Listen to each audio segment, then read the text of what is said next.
Truth is that there is a real church, and the cornerstone of it is that there is numerically one God. So Mark 12, Matthew 22 says the greatest commandment is that there's one God. And so, is it a big deal? You better believe it's a big deal. It is the biggest deal. Nothing else matters if you can't get that right. Here's something that people need to consider.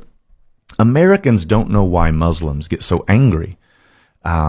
What's the big deal with Muslims? The same reason why, or one of the reasons why, apostolics and Jews and Muslims reject Trinitarianism is because we all know that in essence, persons in the Godhead is an abomination to the Bible. It's an abomination to God. Over 300 times God says there's only one God.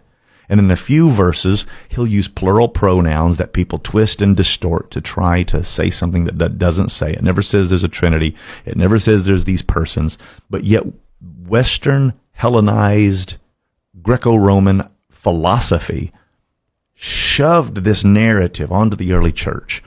And it has never fit. It has created all the abuses throughout the Dark Ages in the early church and even into today. And so, earlier, I said that oneness Pentecostals are a minority in Western cultures, and it is true to a degree. However, we are not the minority in the world. We are by far the majority.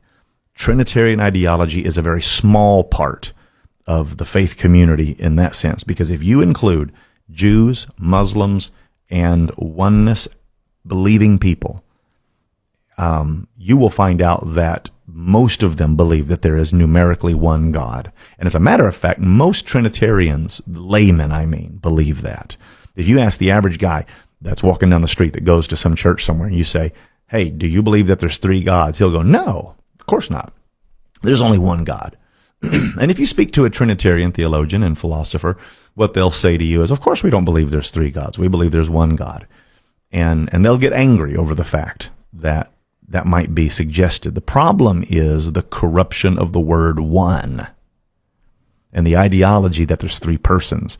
And they'll say, well, you can't understand it. It's this great mystery. No, you can understand it. It is a great mystery, but it can be understood. There is a reason why God did things the way he did them. And there are not three persons in God. There is one God. He has an identity and he reveals himself in a multitude of ways.